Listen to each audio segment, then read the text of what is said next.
घटना ही अब तक कौन उसमें संलिप्त है?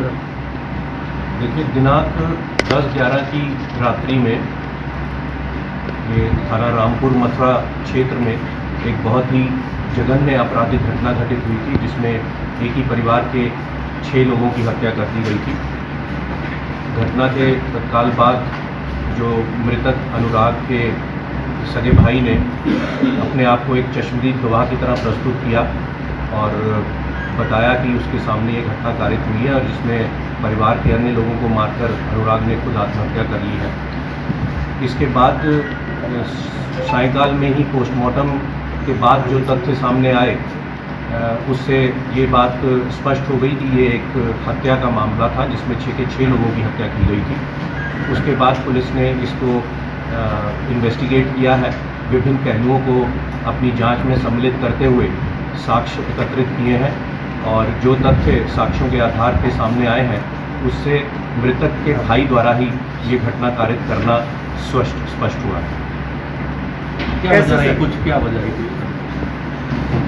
ये जो अभियुक्त है अजीत, इसके द्वारा कुछ पैसे और ज़मीन के विवाद के चलते हुए ऐसा महसूस किया जा रहा था कि इसके भाई और उसकी भाभी द्वारा उनसे ये प्रताड़ित महसूस कर रहा था और इसको लग रहा था कि वो इसके साथ बेईमानी कर रहे हैं।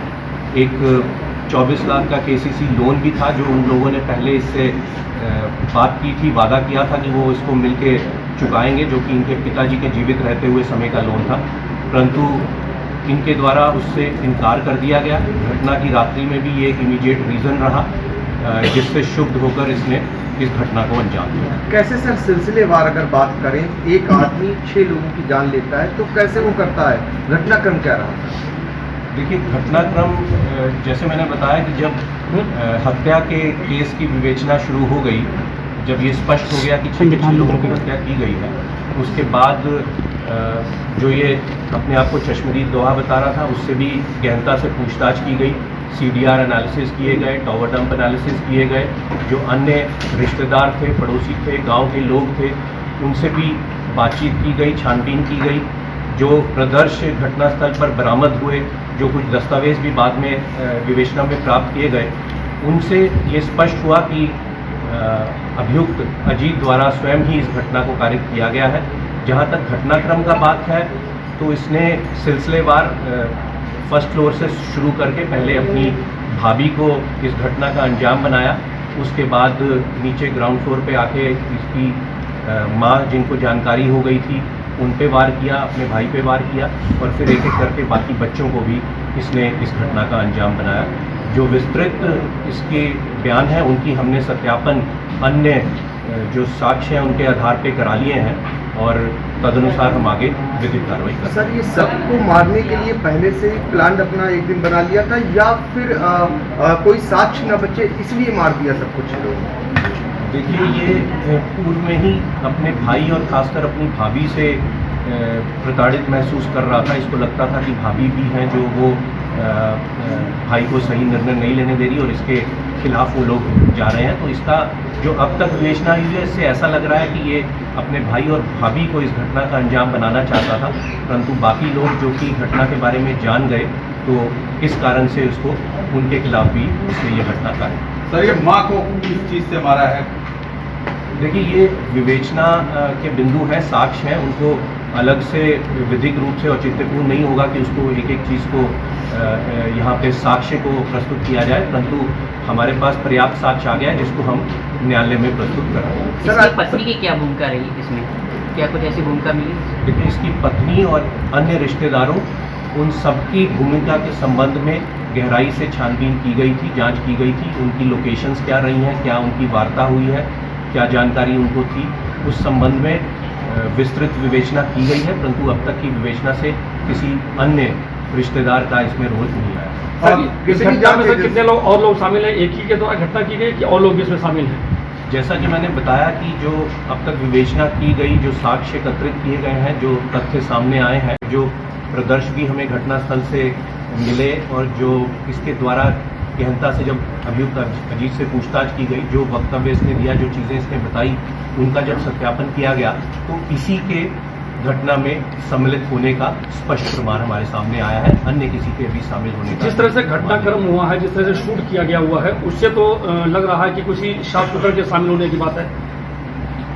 एक तमंचे का प्रयोग किया गया है और जो साक्ष्य घटनास्थल से मिले हैं उससे मैंने जैसे बताया कि अभियुक्त अजीत के सम्मिलित होने का पूर्णता साक्ष्य के आधार पर स्पष्ट हो रहा है। तमाम ऐसे अनसुलझे सवाल हैं जो इस खुलासे पे जो है सब प्रश्न लगा रहे हैं कि क्या एक जो जिसके भी कुछ दिन पहले बाईपास सर्जरी हुई हो और जिसको डॉक्टर के बताया जाता है कि उसे मतलब शोरगुल से अलग रहने, उसको आराम मिलना चाहिए, तो क्या वो ऐसा एक हार्ट पेशेंट जो सर्जरी जिसके लिए वो 6 घटनाओं में शामिल हो सकता है और वो भी वेपन से हम अंजाम दिया हो?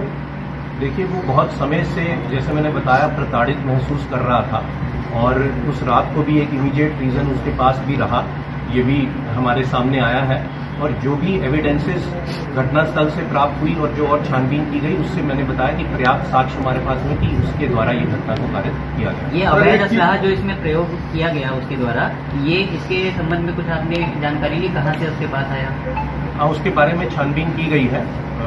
वो उसके पास घर में पहले से मौजूद था, जिसकी जानकारी उसके द्वारा दी गई है और अभी विवेचना प्रचलित है। अभी अन्य बिंदुओं पे और भी छानबीन की जाए। सर, आखिरी सवाल, कितनी टीमों ने कितने घंटे तक ये जांच कर निष्कर्ष निकाला है?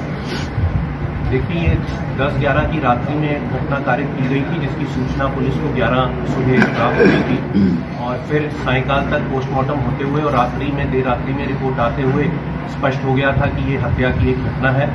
और इसके बाद पिछले 5 दिनों में विभिन्न टीमें इसमें सम्मिलित रही हैं। सर्विलांस टीम, एसओजी टीम, थाने की टीम, स्पेशलाइज्ड टीम जो विशेषज्ञों की थी, उन सब लोगों ने इसमें अपना योगदान दिया। सीन भी रिक्रिएट कराया गया और सभी साक्ष्य एकत्रित करके ये तथ्य सामने आए हैं, जिसके अनुसार आगे की विधिक कार्रवाई की जाएगी। पोस्टमार्टम रिपोर्ट आ जाने के बाद और उससे पहले मौका वारदात पर कुल कितने कार्ट्रिजेस मिले हैं? पोस्टमार्टम हो जाने के बाद जो रिकवर मालपोटली में आया या मौके पर मिले, कितने हैं कुल कार्ट्रिजेस, कितने मिले?